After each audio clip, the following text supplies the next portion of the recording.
Hello and very warm welcome at Amish Cycle 5858. I am Amish Cycle.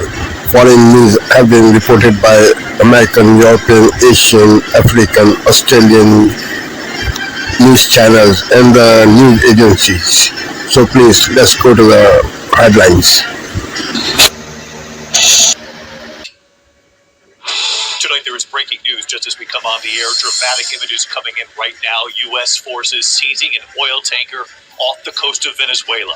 A major escalation tonight. Heavily armed U.S. Coast Guard forces repelling from Navy helicopters. Guns drawn as they hit the deck, fanning out across the ship. We'll go live to Martha Raditz with late reporting. Also, this dangerous storm tonight sweeping into the northeast near whiteout conditions from Michigan to New York to Maine. Dangerous driving. Minneapolis declaring a snow emergency. The 47-year-old man killed by a plow at the airport. While in the west at this hour, the flooding emergency playing out. Tonight, dramatic images showing a car racing down an airport taxiway, speeding past passenger jets. Air traffic control having to alert the pilots. The major turn tonight, the deadly shooting at a college campus. And authorities now believe the gunman was a parent of one of the students at the school. Outside Boston tonight, the husband on trial for murder. The jury seeing video and receipts prosecutors say show him buying a hacksaw, hatchet, buckets.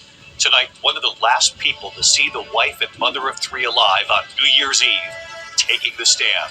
The U.S. economy tonight, the Federal Reserve cutting interest rates by a quarter point. What this could mean for Americans and their mortgages, credit cards, and car loans. The daring rescue, and you'll see it, a helicopter rescuing a man on a boulder. What emergency crews did to help him survive the night. Just in tonight, the University of Michigan firing its head football coach amid disturbing allegations. And tonight, our Made in America Christmas is back. If it's good enough for our fighter pilots, good enough for Robert Redford, for John Hamm and Mad Men, how about for Under the Christmas Tree? Tonight here, we salute our fighter pilots and the workers making these frames.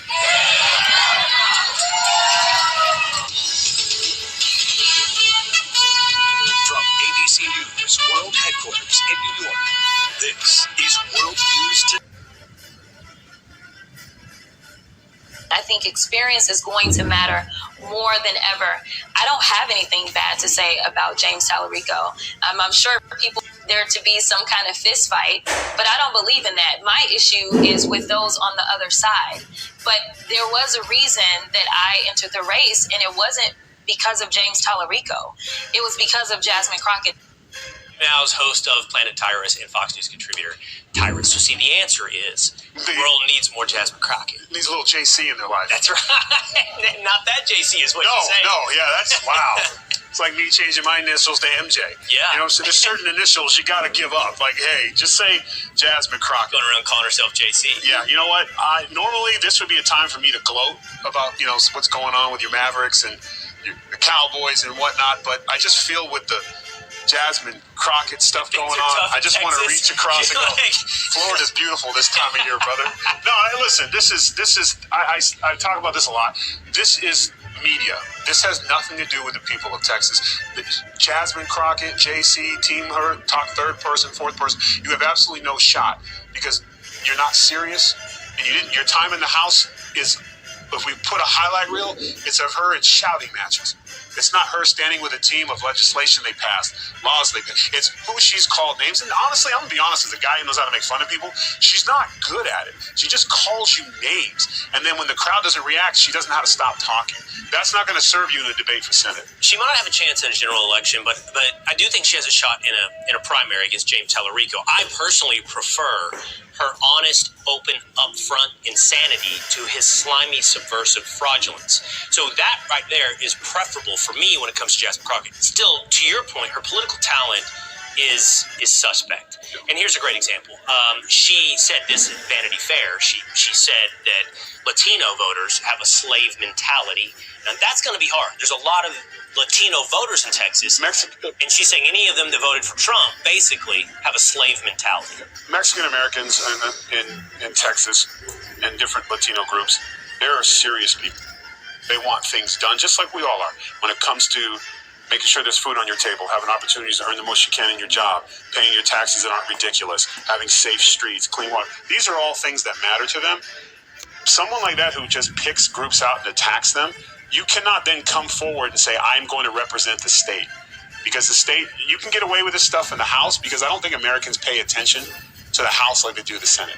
When you're going into the Senate, Texans, especially Floridians, Texans, they take their voting serious. You might be able to pull this off at a place like California or New York where they vote off virtue signaling. That's not how people in Texas vote.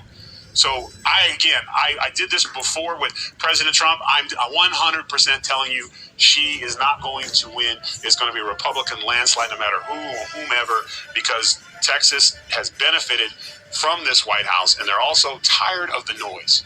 Well, there was an alternative White House that we could have had. It could have been Tim Walz as vice president. He's had a lot of his greatest hits, and they're coming back around, some of them. And you may have missed this one. This was from back in March. And they're coming back around, some of them. And you may have missed this one. This was from back in March, where he told us a little bit, Tyrus, about masculinity. I think some of us scare him. I think I scare him a little bit why I spend so much time on that. It's because I can fix a truck. They know I'm not putting this in people's grill. I don't know if my identity is not hunting. My identity is not football coaching. My identity is not, beard handling. Well, tough guys don't start sentences. My identity is. It's true. Yeah. Never, ever. Never heard a tough guy go. No, never was lined up in a football game and got down, and the defensive tackle's like, just so you know, I don't identify as a pass rusher. I'm an all-around player, so I don't know what you've been saying about me. I don't know what you're preparing for. Yeah, so whatever you are, I don't identify with a thing.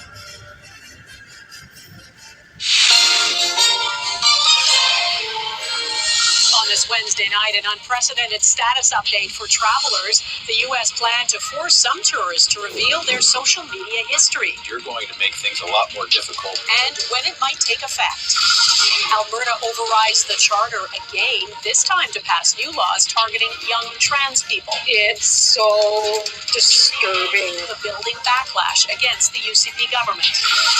Ottawa's new bill tackling pornographic deepfakes. We wanted to cure a gap that existed in the criminal code. What the law still fails to do. Plus, on thin ice. It's never been this late. What could happen if this Italian hockey rink isn't done in time for the 2026 Olympics?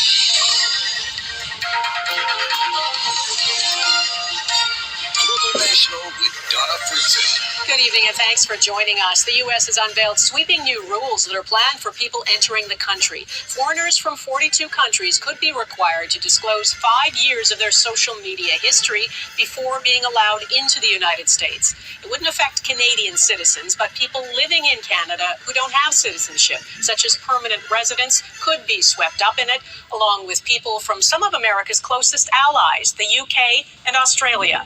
Candace Cole has our top story on what's planned and the reaction. U.S. Customs and Border Protection is proposing new rules to require foreign tourists to submit 5 years of their social media activity to the Department of Homeland Security before they're allowed to enter the country, which could further impact already declining international tourism numbers. Good morning, it's 8 o'clock. Welcome to Mornings with Richard Frost. Miss Sophie and Will, good morning from the both of us. Lots to get to today.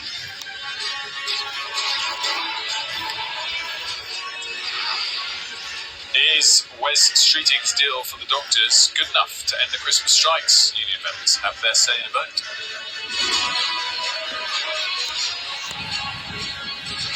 The US seizes an oil tanker near Venezuela. The president accuses Donald Trump of piracy, and things can still escalate.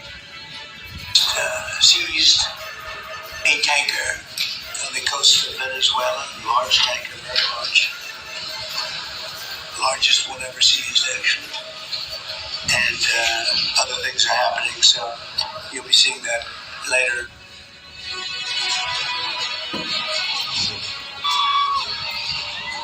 Meanwhile, Venezuelan opposition leader Maria Mercado emerges from hiding in Oslo after secretly travelling there to get a Nobel Peace Prize.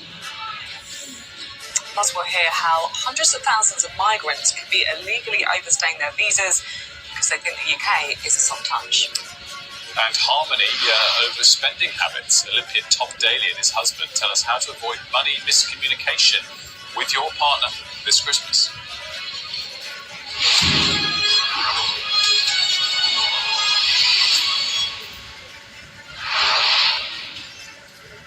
to Wallace Bridge and Frost. There is new hope this morning that the resident doctors' strike, due to happen just before Christmas, could be called off. The trade union representing the doctors says it will consult members on a new offer from the government that improves jobs and training opportunities but doesn't move on pay. But the Health Secretary, Wes Streeting, is still pretty furious. He says the British Medical Association should delay the strike until January. Instead, the verdict from members will only come back 2 days before the strikes are due to start on the 17th of December. Rob is here to tell us about some of the moving parts of this. And Rob, so much of the debate publicly that's played out in recent weeks, but also years, has been on pay. The big moving piece of this is on a different area. And I think this is, the kind of gamble that Wes Streeting is taking here, that whilst the focus has been on pay from the BMA leadership, the union leadership, actually, is that what resident doctors, is that the thing that they are most focused on? Or is there other stuff? Is it about career progression and about training?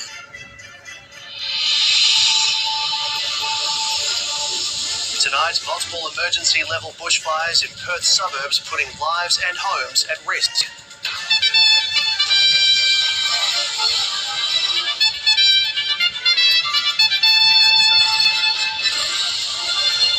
Conviction quashed. Greg Lynn to face a retrial on the charge of murdering Carol Clay. Tom Silvani, the son of AFL great Stephen Silvani, revealed as a convicted rapist. And safety recommendations made following the release of a video showing a dramatic skydiving incident.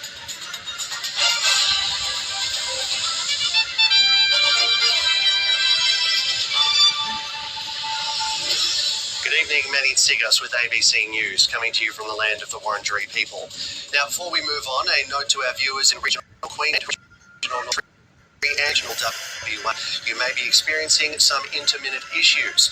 We're aware of a satellite fault that's impacting all ABC TV services. We're working with Optus to resolve it as soon as possible.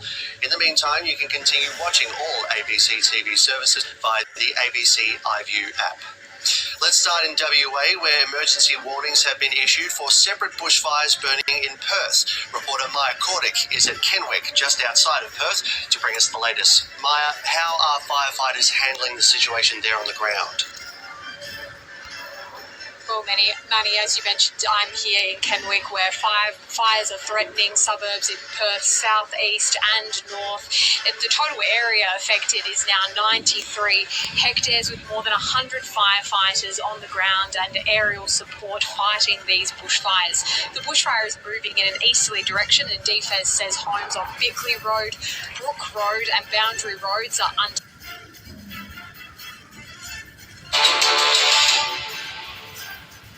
Headline news this hour, fighting between Thailand and Cambodia has killed at least 19 people as both sides await a phone call from U.S. President Donald Trump. The neighbors are accusing each other of violating international law and have written to the UN Security Council seeking condemnation of the other. Malaysia says it has engaged both leaders, but no definitive resolution has been reached. U.S. bombers have joined Japanese fighter jets in a show of force over the Sea of Japan, days after joint Chinese-Russian drills took place near Japan and South Korea. Tokyo says the flights demonstrate military readiness, reaffirming the Allies' resolve to prevent unilateral change to the status quo. Regional tensions have escalated since Prime Minister Sanae Takaichi's remarks that Tokyo might react to hypothetical Chinese attack on Taiwan. South Korea's oceans minister has resigned after being accused of receiving illegal funds and gifts from the Unification Church. Chun Jae-soo denies wrongdoing but says he's stepping down to avoid disrupting the government's work. The allegations come as prosecutors probe the church's political ties, with reports suggesting lawmakers from both ruling and opposition parties may have received illicit donations. And ahead next hour, East Asia Tonight, Otelia Edwards is here to tell us what we can expect. Thanks, Grace. We'll have Beijing's response to the latest US-Japan joint air drills you just mentioned. And Mexico fires the first shot in a new trade fight. Tariffs of up to 50% on China and other Asian exporters. Is this about protecting jobs or appeasing Washington? And in Hong Kong, after that deadly typo blaze, fresh updates on those scaffolding nets. Our correspondent on how they are being tested on site and what's next for displaced residents. Join Neo Telly Edwards on East Asia tonight, less than an hour from now, right here on CNA.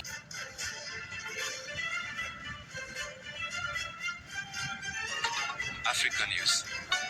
The news. In Dar es Salaam, the streets were eerily quiet on Tuesday. Despite calls for protest against newly elected President Samia Suluhu Hassan, many citizens refused to leave their homes out of fear of repression. Tanzania saw violent clashes between protesters and police forces following Hassan's election in October. President Hassan reportedly won with 98% of the vote, a result that many citizens dispute. When activists called for protests against the country's leader ahead of Independence Day on 9th of December, the authorities reinforced security measures. National police stated that it closely monitored groups that had called for protest and that planned demonstrations had been cancelled on 5th of December. West Africa is in a state of emergency, the president of ECOWAS told the Regional Bloc Security Council on Tuesday. It's not clear whether Omar Touré's declaration was a formal one, and if so, what it might entail. Citing a recent string of coups, attempted coups, and escalating security challenges, he said recent events have shown the urgent need to invest in the security of the community. Analysts say Touré's declaration may be an attempt to restore the bloc's credibility after it failed to follow up on a threat to intervene after the 2023 coup in Niger.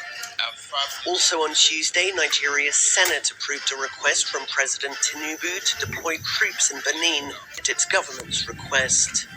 Nigeria carried out airstrikes on armoured vehicles during Sunday's attempted takeover there, also at the government's request. Benin's President Patrice Talon meeting with cabinet ministers on Monday for the first time since Sunday's attempted coup. The government confirmed that airstrikes by Nigerian fighter jets helped thwart a bid by mutinying soldiers to seize the president. It said the short-lived coup left casualties among government forces and the mutinous troops. Abuja earlier acknowledged sending jets and ground forces to its much smaller neighbour to help restore order. Both are members of the Economic Community of West African States, ECOWAS. Les relations qui existent entre le Bénin. The relationship that exists between Benin and this institution naturally allows the latter, while respecting the principles of sovereignty, of course, to contribute to maintaining stability, especially given the many similar events that have already occurred in West Africa.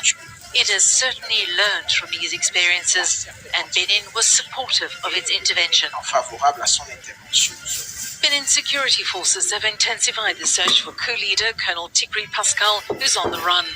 The potential collapse of state order in Benin was central to Nigeria's rare military intervention abroad. Abuja has a strategic...